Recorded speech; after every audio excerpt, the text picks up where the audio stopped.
श्री राम दोस्तों, मंदोदरी गर्भवती कैसे हुई। मंदोदरी कलश को उठाकर उसमें रखा हुआ रक्त पी गई, जिससे वह गर्भवती हो गई। मंदोदरी का यह भेद किसी को पता न चले, इसलिए वह लंका से दूर अपनी पुत्री को कलश में छुपाकर मिथिला भूमि में छोड़कर आई। इस प्रकार सीता जी का जन्म हुआ और वो रावण की पुत्री होने के साथ उनकी मृत्यु का कारण भी बनी। क्या आप जानते हैं माता सीता के जन्म की कहानी। माता सीता के जन्म की कहानी रामायण में माता सीता और प्रभु श्री राम को विशेष रूप से पूजा जाता है। श्री राम जी के जन्म के बारे में सभी जानते हैं, लेकिन माता सीता के जन्म का रहस्य आज मैं आपको बताने वाली हूँ, तो सुनिए सभी ध्यान से। रामायण को हिंदू धर्म का सबसे पवित्र ग्रंथ माना जाता है। इस ग्रंथ में राम और सीता के बारे में बहुत सी जानकारी दी हुई है।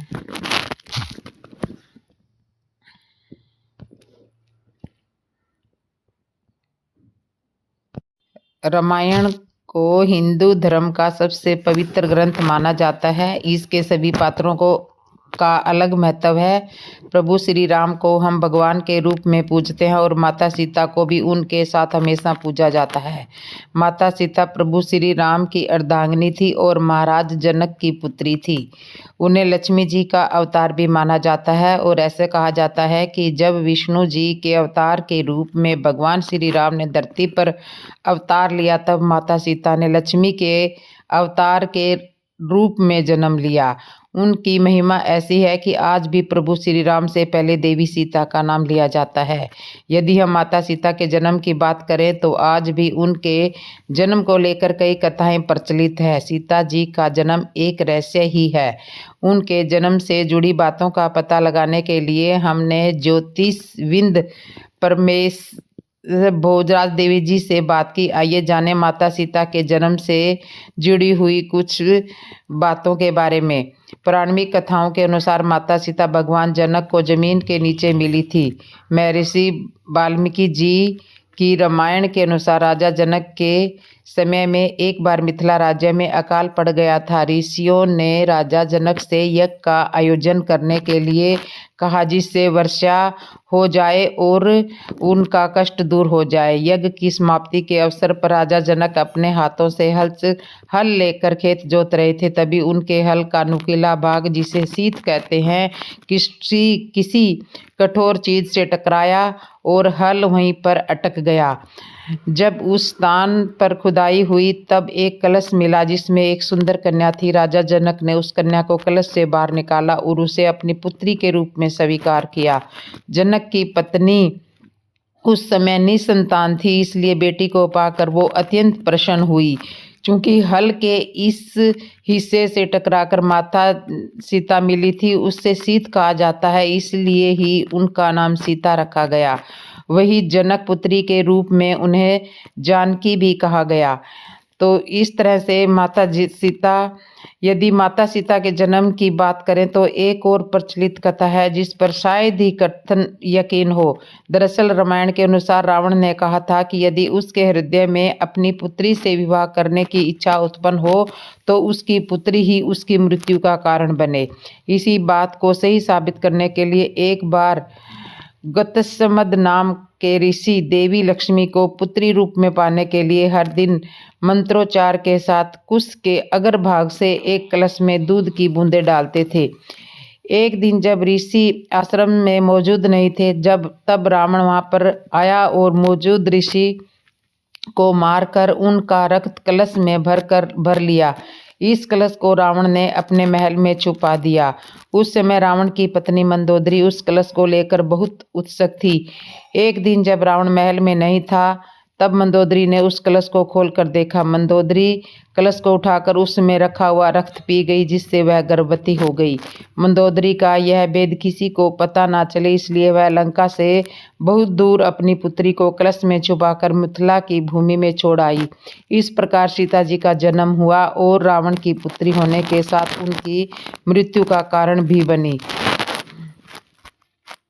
देवी सीता के जन्म की तीसरी कथा वेदवती नाम की एक ब्राह्मण कन्या से संबंधित है, जिसका उल्लेख ब्रह्मवैवर्त पुराण में मिलता है। इस कथा के अनुसार एक समय वेदवती भगवान विष्णु को पति के रूप में पाने के लिए तपस्या कर रही थी। हिमालय पर भ्रमण करते हुए रावण की नज़र वेदवती पर पड़ी और उसके मन में वेदवती से विवाह करने का विचार आया। वेदवती रावण से बचने के लिए ऊंचाई से कूद गई और मृत्यु के साथ वो रावण को श्राप दे गई कि आगे के समय में वो पुनर्जन्म लेकर रावण की पुत्री बनेगी और उसकी मृत्यु का कारण बनेगी। माता सीता का जब जन्म हुआ तब अपनी मृत्यु के भय से रावण ने उसे धरती पर एक कलश में रखकर गाड़ दिया।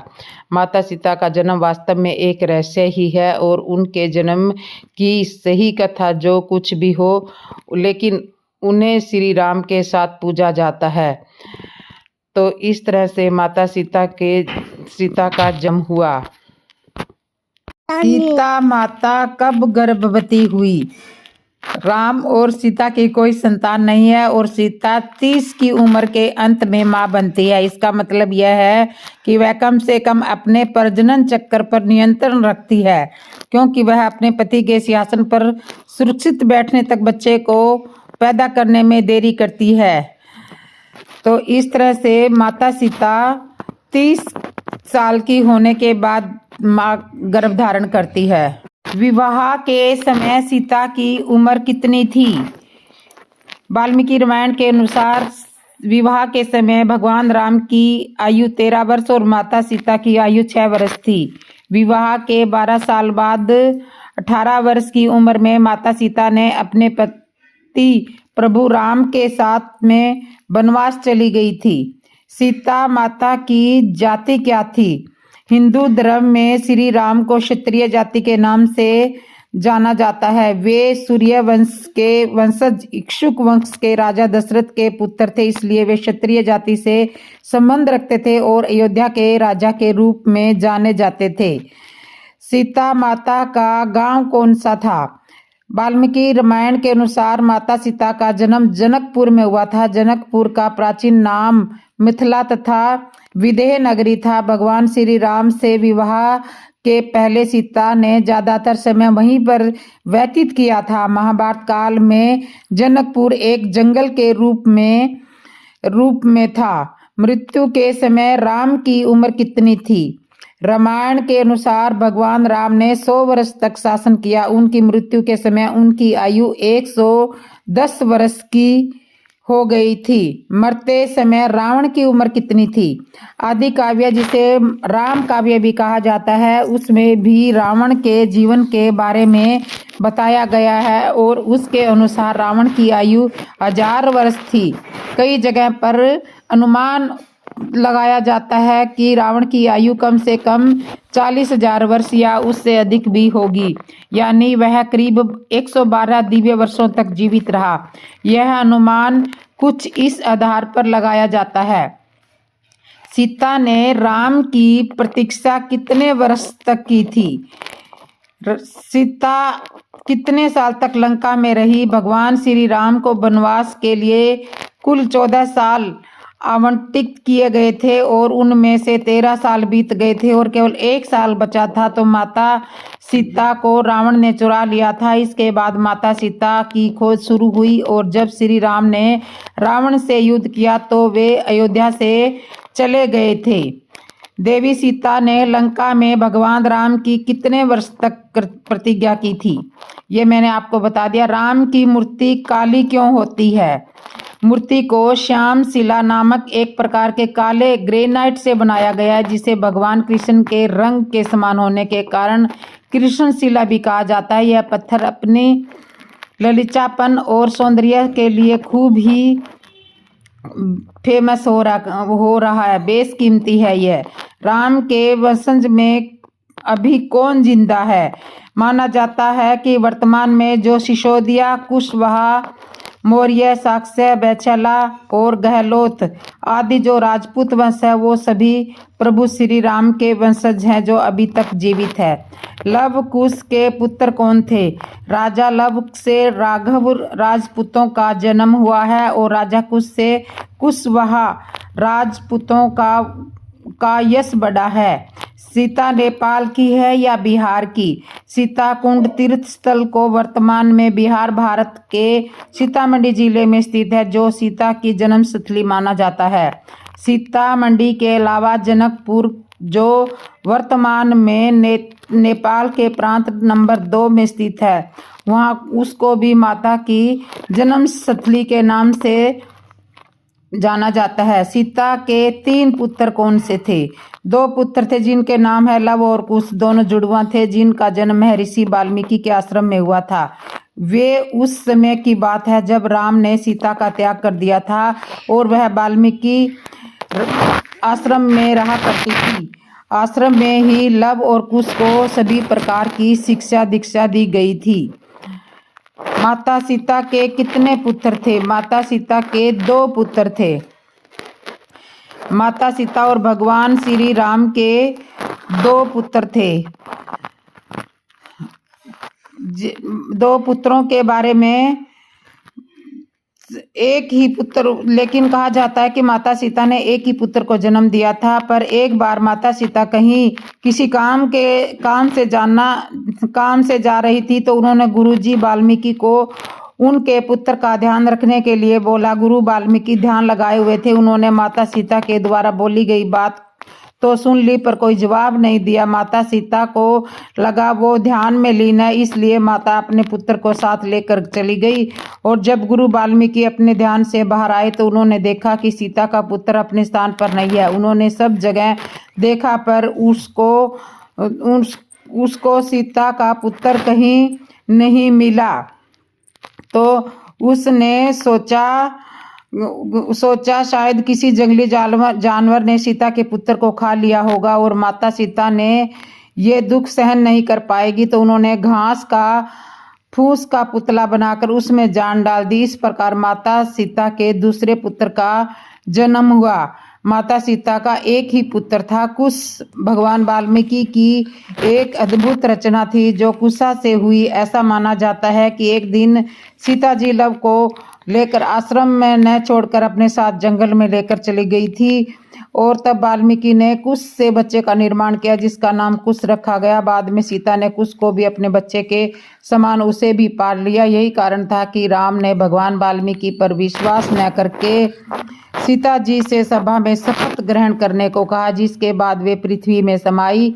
त्रिकालदर्शी होने के बाद भी रामायण स्वरूप सीता माता से ही सत्य सुनना था कि कुश उनका वास्तविक पुत्र ही है। 2 पुत्र थे जिनके नाम सबसे पहले जवाब दिया गया माता सीता के कितने पुत्र थे, उनके क्या नाम थे? तो 2 पुत्र थे जिनके नाम लव और कुश थे। वो दोनों जुड़वे थे जिनका जन्म ऋषि वाल्मीकि के आश्रम में हुआ था। वाल्मीकि आश्रम में रहा करती थी सीता। आश्रम में ही लव और कुश को सभी शिक्षा दी गई थी जिसने युद्ध करने की शिक्षा भी शामिल है। तो इस तरह से माता सीता और प्रभु राम के 2 पुत्र थे। माता सीता के लिए हनुमान जी भी उनके पुत्र थे, इसलिए माता सीता को 3 पुत्र माने जाते हैं। माता सीता के गर्भ से तो एक ही पुत्र पैदा हुआ था, लेकिन 2 पुत्रों को भी माता सीता ने अपना ही पुत्र माना था। सीता रावण की पुत्री कैसे हुई? सीता रावण और मंदोदरी की पुत्री नहीं थी, बल्कि वे धरती से उत्पन्न हुई थी। हालांकि ब्रह्म पुराण के मुताबिक रावण और मंदोदरी की एक पुत्री थी जिसे रावण ने जन्म के बाद समुद्र में फेंक दिया था। समुद्र की देवी वरुणी ने उस पुत्री को धरती माता को सौंप दिया था। धरती पर पहुंचने के बाद वह राजा जनक और रानी सुकन्या को मिली और कालांतर में सीता के नाम से जानी गई। सीता के बारे में बहुत सारी बातें। सीता को जानकी, जनक ताजमजा, जनक सुता, मिथिली, भूमिपुत्री और भूसुता जैसे नामों से भी जाना जाता है। सीता का जन्म बैसाख महीने के शुक्ल पक्ष की 9वीं तिथि को मिथिला के बिहार में हुआ था। सीता और लक्ष्मण दोनों का जन्म धरती से हुआ था, इसलिए उन्हें भाई बहन भी माना जाता है। सीता कैसे हुई? माता सीता की उत्पत्ति रावण और मंदोदरी से। तो ये बात की पुष्टि कैसे हुई? माता सीता की उत्पत्ति रावण और मंदोदरी से जुड़ी हुई दो कथाएं मैं आपको पढ़ के सुना रही हूँ, तो सुनना सभी ध्यान से। इस सीता नवमी वैशाख के शुक्ल पक्ष की नवमी तिथि को सीता की उत्पत्ति हुई थी। इस वजह से इस दिन जानकी जयंती मनाई जाती है। सीता को लक्ष्मी का अवतार माना जाता है। इस दिन सुहागन स्त्रियां माता सीता की पूजा करती है और उनसे आशीर्वाद प्रदान करती है। माता सीता धरती से निकली हुई है और सुनैना जी ने उनको पाला है। तो माता सीता की बहुत सारी कथाएं मैं आपको सुनाऊंगी। रावण की बेटी थी सीता, फिर भी रावण ने सीता का हरण क्यों किया? महर्षि वाल्मीकि ने अपने रामायण में लिखा है कि मिथिला राज्य में अकाल पड़ गया था। ऋषियों ने राजा जनक से यज्ञ का आयोजन करने के लिए कहा था ताकि वर्षा हो जाए। रामायण में कई महत्वपूर्ण पात्र है, जिसमें से राम सीता प्रमुख है। लंकेश्वर जितना बड़ा असुर था उतना ही ज्ञानी था, जिसे सभी वेद पुराणों का ज्ञान था। रावण के बारे में कई रहस्य ऐसे हैं जो अभी तक उजागर नहीं हुए हैं। वही देवी सीता की भक्ति तो पूरे जगत में पूजनीय है। देवी सीता की महिमा ऐसी है कि राम से पहले देवी सीता का नाम लिया जाता है। देवी सीता को लक्ष्मी का अवतार माना जाता है, लेकिन विभिन्न रामायण और पौराणिक कथाओं में देवी सीता के जन्म को लेकर रहस्यमयी और रोचक कथाएं हैं। इसकी वजह यह है कि देवी सीता के माता पिता भले ही सुनैना और राजा जनक कहलाते हैं, लेकिन यह केवल इनके पालन पोषण पालक माता पिता, इनका जन्म भूमि से हुआ, इसलिए इनके जन्म के संदर्भ में कई कथाएं मिलती हैं। इनमें सबसे प्रचलित कथा वाल्मीकि रामायण की है। रणभूमि में फयूंचनर की छत पर खड़े होकर रणभूमि में पहुंचा रावण। एक हाथ में था छाता और दूसरे हाथ में तलवार। ऐसे हुआ था राम रावण का युद्ध।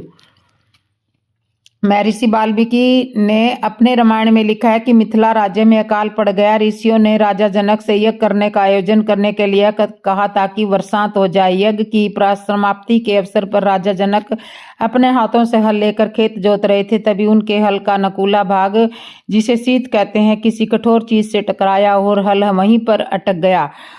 जब उस स्थान को खोदा गया तो एक कलश प्राप्त हुआ, जिसमें एक सुंदर कन्या खेल रही थी, और राजा जनक ने उस कन्या को कलश से निकाला और उस कन्या को अपनी पुत्री बनाकर अपने साथ ले गई। निसंतान सुनैना और जनक की संतान की इच्छा पूरी हुई। हल के शीत के टकराने से यह कलश मिला, जिससे सीता प्रकट हुई, इसलिए इस कन्या का नाम सीता रखा गया। देवी सीता से संबंधित एक अन्य कथा का उल्लेख बहुत अद्भुत रामायण में मिलता है। इस रामायण में लिखा है कि रावण ने कहा था कि जब उसके हृदय में अपनी पुत्री से विवाह करने की इच्छा उत्पन्न हो तो उसकी पुत्री ही उसकी मृत्यु का कारण बने। इसी संदर्भ में कथा का विस्तार इस तरह मिलता है कि गत्स्यमद नाम के ऋषि देवी सीता को पुत्री रूप में पाने के लिए हर दिन मंत्र उच्चारण के साथ कुश के अगले भाग में कलश से एक दूध की बूंद डालते थे। एक दिन रावण आश्रम में ऋषि नहीं थे, तब रावण वहां पर पहुंच गया और उस कलश को उठाकर लाके मंदोदरी को दे दिया, और मंदोदरी कलश को उठाकर सारा रक्त पी गई, जिससे वह गर्भवती हो गई। यह भेद किसी को पता नहीं था और वह अपनी पुत्री को लंका से दूर जाकर जन्म देकर मिथिला की भूमि में छोड़ा। इस तरह से सीता रावण की पुत्री बताया जाता है। तो बार बार यही आता है कि सीता रावण की पुत्री थी। सीता स्वयंवर में लक्ष्मण जी को गुस्सा क्यों आया? लक्ष्मण जी क्यों क्रोधित हुए? सभा में बैठे राजाओं द्वारा शिव धनुष न उठा पाने से आहत होकर जनक द्वारा पृथ्वी को वीर विहीन कहने के कारण लक्ष्मण को गुस्सा आया। लक्ष्मण जी को सुग्रीव पर क्रोध क्यों आया था? क्या कारण था? जब श्री राम और सुग्रीव ने अग्नि को साक्षी मानकर मित्रता की थी, तब सुग्रीव ने देवी सीता को ढूंढ निकालने की प्रतिज्ञा की थी, लेकिन बाली वध के पश्चात जब सुग्रीव को राजपाट दिया गया तो वह व्यसन में मगन हो गए। सुग्रीव के वचन के अनुसार वर्षा ऋतु के पश्चात उन्हें सीता की खोज आरंभ कर देनी थी, लेकिन वर्षा के बाद शरद ऋतु भी बीत गया और सुग्रीव के द्वारा सीता खोज की ओर कोई कार्य नहीं किया गया। उधर श्री राम का मन पत्नी वियोग के कारण बहुत दुखी रहने लगा था। लक्ष्मण जी ने अपने भाई का यह दुख नहीं देखा गया। वह सुग्रीव के महल में गए और सीता को खोज का कोई इंतजाम नहीं पाया। उन्होंने उल्टा सुग्रीव को सुरापान और स्त्री क्रीड़ा में व्यस्त पाया। यह देखकर वह अत्यंत क्रोधित हो उठे। उनके क्रोध को देखते हुए सुग्रीव ने उनसे माफी मांगी और उन्होंने हनुमान जी को सीता जी के लिए वानर सेना को इकट्ठा करने का आदेश दिया। क्या सीता के स्वयंवर में रावण भी आया था? नहीं, स्वयंवर का अर्थ ही गलत मान लिया गया है। स्वयंवर का न्योता बहुत सावधानी और खोजबीन के बाद दिया जाता था। खूब राजनीति होती थी। वे लोग मौलिक रूप से राजनीतिक लोग थे, किसी भी बिंदु पर राजनीति खेलना नहीं चूकते थे। इसलिए महिलाएं भी खूब खेल लेती थी। सबके लिए खुला नहीं था, केवल राजकुमार के लिए था। शर्त रखी ये या नहीं, यह भी बहुत सावधानी से तय करते। मूल बात यह रहती है कि पैदा होने वाली संतान को ही राजगद्दी मिले, नहीं तो बात खत्म। रावण न तो आया न बुलाया गया। सोचे क्या रावण इतना सीधा था कि यूं ही चला जाता। रावण बहुत ही बुद्धिमानी से काम लिया था। राजगद्दी नहीं बुलाया, सोचे समझे सीधा ना तो वो आया था। इतनी सार्वभौम सत्ताओं को एक साथ इकट्ठा करना किसी भी प्रकार से उचित नहीं था। वे आपस में भी बिन बात लड़ने को लड़ता रहता था। कट्टर दुश्मनियां भी आपस में थी, इसलिए वह संभव हो ही नहीं सकता था कि वे शांति से एक जगह इकट्ठे हो सके। राजनीति का सवाल भी था। बाद में कथाकार पब्लिक मनोरंजन के फेर से राजनीतिक दावपेच को भुला बैठे और कथा को उल्टे साइड ले चले गए। तो लक्ष्मण के पुत्रों के क्या नाम थे? रामचरितमानस के अनुसार महाराज दशरथ और सुमित्रा के 2 पुत्र थे। बड़े पुत्र का नाम लक्ष्मण और छोटे पुत्र का नाम शत्रुघ्न था। भगवान श्री राम और लक्ष्मण की जोड़ी ऐसी थी जैसे एक आत्मा 2 शरीर। रामायण में हुई सभी घटनाओं को जो आप अच्छी तरह जानते ही हैं। भगवान श्री राम का देवी सीता के साथ शुभ विवाह, भगवान श्री राम का वन गमन, देवी सीता का रावण के द्वारा हरण, भगवान श्री राम का हनुमान जी से मिलना और सुग्रीव की वानर सेना तैयार करना, भगवान श्री राम के द्वारा भगवान शिव की प्रसिद्ध मंदिर रामेश्वर धाम की स्थापना करना, श्रीलंका तक रामेश्वर का पुल निर्माण करना और लंका पर चढ़ाई करके रावण का वध करना। 14 वर्ष का वनवास पूरा करने के बाद भगवान श्री राम अयोध्या लौटे और उनका राज्याभिषेक हुआ। कुछ वर्षों के बाद प्रजा रंजन के कारण भगवान राम ने देवी सीता का परित्याग किया। इसी बीच काल में देवी सीता ने 2 पुत्रों को जन्म दिया। बड़े पुत्र का नाम कुश और छोटे पुत्र का नाम लव था। यहाँ राजमहल में भरत और मांडवी के 2 पुत्र हुए जिनका नाम तक्ष और पुष्कल था। शत्रुघ्न के दोनों पुत्रों का नाम सुबाहु और श्रुतिसेन था। लक्ष्मण और उर्मिला के दोनों पुत्रों का नाम अंगद और धूमकेतु था। यदि लक्ष्मण जी जब युद्ध में मूर्छित हुए तो हनुमान जी कौन सा पर्वत उठाकर लेकर आए थे? तो हनुमान जी द्रोणागिरी पर्वत उठाकर लेकर आए थे। लक्ष्मण को बार बार इतना गुस्सा क्यों आता था? क्या आपको लगता है कि लक्ष्मण जी परशुराम जी के साथ बहस के दौरान बहुत आगे बढ़ गए थे, या आपको लगता है कि उनका गुस्सा जायज था? क्यों? बहुत प्यारा प्रश्न है, बहुत ही, इतना कि वे 3-4 बार सिर्फ इस प्रश्न को पढ़ता रहा। श्री परशुराम विष्णु के अवतार है, सतयुग के 7वें, जो कि एक ब्राह्मण है। श्री राम जी विष्णु के ही अवतार हैं, जो कि 8वें क्षत्रिय। श्री लक्ष्मण विष्णु शेषनाग के अवतार है। परशुराम जी धरती के 21वीं बार क्षत्रिय का सफाया कर चुके थे, क्योंकि उन्होंने परशुराम के पिता का अपमान किया था। परशुराम के गुरु थे शिव जी और जिनमें अस्त्र शस्त्र की विद्या सीखी हुई थी। अब आते हैं विष्णु जी के दो अवतारों का मिलन पर। वे हुआ था सीता जी स्वयंवर पर। सीता जी की शर्त थी कि जो शिव धनुष उठा सकेगा सीता जी उनसे विवाह करेगी। अब शिव धनुष उठाने का साहस और ताकत किसके लिए हो सकती थी सिवाय श्री विष्णु जी के अवतार। जब श्री राम ने शिव धनुष पर परित्याचा चढ़ाई तो उसको तोड़ दिया और उसकी टंकार से परशुराम जी की योग निद्रा टूटी और उन्होंने मालूम हुआ कि किसी ने उसके गुरु शिव जी का धनुष तोड़ दिया और वे तुरंत मिथिला आ पहुंचे। उन्हें लगा कि कोई अभिमानी राजा होगा, परंतु वहां जाके देखा कि दो राजकुमार। सबसे पहले तो उन्हें यकीन ही नहीं हुआ कि ये राजकुमार धनुष तोड़ भी सकते हैं।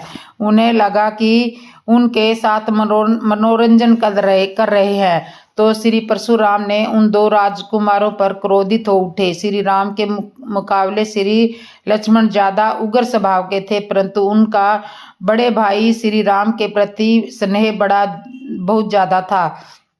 जब परशुराम जी को मालूम हुआ कि शिव धनुष तोड़ने वाले श्री राम जी हैं तो थोड़ा वो अपने गुरु के धनुष टूटने से और थोड़ा उनके क्षत्रिय होने की वजह से क्रोधित हो गए और उन्हें बुरा भला कहने लगे। इसकी वजह थी उनका अपने गुरु के लिए प्रेम। अब यहाँ दो प्रेम का टकराव हुए तो गुरु शिष्य और भाई भाई। परशुराम जी श्री राम को बुरा भला कहे जा रहे थे और ये बात लक्ष्मण जी सहन नहीं कर पा रहे थे। उनके प्रिय भाई को कोई कुछ कह दे। परशुराम श्री राम को एक साधारण मनुष्य और क्षत्रिय समझ रहे थे जिनको वो बार बार समूला नाश कर चुके थे। लक्ष्मण जी परशुराम जी को एक साधारण ब्राह्मण के बीच में थे। हमारे प्रभु श्री राम सब जानते थे। वो ये भी जानते थे कि परशुराम और वो समय एक ही है और बस दो शरीरों से विराजमान है।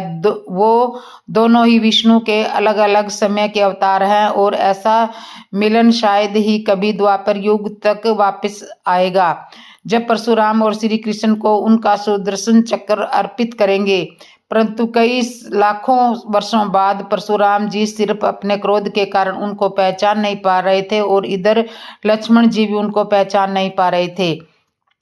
वे समय श्री राम की ही लीला थी कि उनके प्रिय शेषनाग जी और उनका दूसरा रूप आपस में गुस्सा करके वार्तालाप करके एक दूसरे को श्रेष्ठ साबित करने की कोशिश कर रहा था। जितना लक्ष्मण जी क्रोधित होते श्री राम उनको और परशुराम को शांत करने का प्रयास करते। जब सबको एक दूसरे की पहचान मालूम पड़ी तो समय ही एक दूसरे को नतमस्तक हो गए। श्री राम ने बड़े ही धैर्य के साथ परशुराम जी को ये समझा दिया कि अब त्रेता युग में उनके अवतार का कार्य करने का समय आ चुका है और अब वो विश्राम के कर सकते हैं तथा साथ ही लक्ष्मण जी को भी धैर्य एवं संयम का पाठ पढ़ा दिया। वो आने वाले वनवास के समय में उनको विषम परिस्थितियों में काम करने वाला होगा। तो लक्ष्मण जी गुस्सा थोड़ा ज्यादा जरूर था, परंतु श्री राम की लीला के लिए और सबके भले के लिए एकदम जायज था। तो इस तरह से श्री परशुराम और लक्ष्मण जी को बार बार गुस्सा आ रहा था। तो लक्ष्मण जी को गुस्सा बहुत ज़्यादा आता था, ये मैंने आपको बताया। और आपको वीडियो कैसे लगी कमेंट में ज़रूर बताना और जिसने भी मेरे चैनल को सब्सक्राइब नहीं किया है वो सब्सक्राइब करना, लाइक करना, कमेंट करना और बेल आइकन बटन तो ज़रूर दबा लेना ताकि आने वाली नई वीडियो की नोटिफिकेशन आप तक पहुंच जाए और आप ऐसे ही सुंदर सुंदर वीडियो और राम कथाएं मेरे चैनल पे सुन सके। और कमेंट में जय श्री राम ज़रूर लिख देना। तो एक बार जोर से बोलो जय श्री राम, जय श्री राम, जय श्री राम, जय श्री राम।